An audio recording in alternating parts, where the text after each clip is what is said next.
உடலில் வறட்சி என்பது நீங்கள் தாகத்தின் போது தண்ணீர் குடிக்காமல் இருப்பது, பசிக்கும் போது சாப்பிடாமல் இருப்பது, நீங்கள் சில நாட்கள் பல நாட்களுக்கு ஒரு முறை குளிப்பது, இப்படி உங்களுடைய உடலில் தோன்றக்கூடிய அதிகமான வெப்பத்தை தணிக்காமல் இருப்பது, இதனால் ஏற்படக்கூடிய பிரச்சனை வறட்சி. இதை டீஹைட்ரேஷன் என்று சொல்வார்கள். எப்படி ஒரு மண்ணிலே நீர் வத்தும்போது அது இறுக்கமாகி விடுகிறதோ அதை போல வாத நோய் என்பது தண்ணீர் பற்றாக்குறை, உடலில் தேவையான அளவு நீர் சத்து இல்லாததினால்தான் இறுக்கம் ஏற்படுகிறது. இந்த இறுக்கத்தை நாம் கட்டி என்று சொல்லலாம்.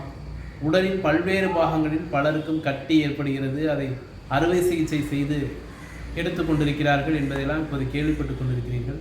இந்த கட்டிகள் வருவதற்கெல்லாம் சாதாரணமாக நீங்கள் தண்ணீர் குடிக்காதது, அதாவது உங்களுடைய தாகத்தை பசியை நீங்கள் அலட்சியப்படுத்தியதான் காரணம் என்பது நீங்கள் அறியவில்லை. டீஹைட்ரேஷன் அப்படிங்கிறது இவ்வளோ ஒரு பெரிய பிரச்சனையை கொடுக்கக்கூடியது, ஒரு இறுக்கத்தை கொடுக்கக்கூடியது, நரம்பு சுருக்கத்தை கொடுக்கக்கூடியது. அதனால் இந்த நரம்பு சுருக்கங்களினால் உங்களுக்கு இரத்த ஓட்ட வேகம் குறைந்து கால்களில் மதமதப்பு, பாத எரிவு, இது போன்ற நிலைகள் ஏற்படுகிறது.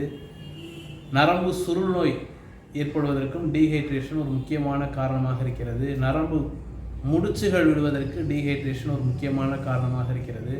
அதனால் அலட்சியப்படுத்தாமல் உங்களுடைய தாகத்தையும் உங்களுடைய பசியையும், பசிக்கு ஏற்றாற்போல் உணவு அருந்துவதையும், தாகத்துக்கு ஏற்றாற்போல் தண்ணீர் அருந்துவதையும் எவ்வளவுக்கு எவ்வளோ நீங்கள் கவனம் செலுத்துகிறீர்களோ அப்போது இந்த வறட்சி என்னும் வாத நோயிலிருந்து நீங்கள் விடுபடலாம். இந்த வறட்சியினால் தான் பாத வெடிப்பு ஏற்படுகிறது.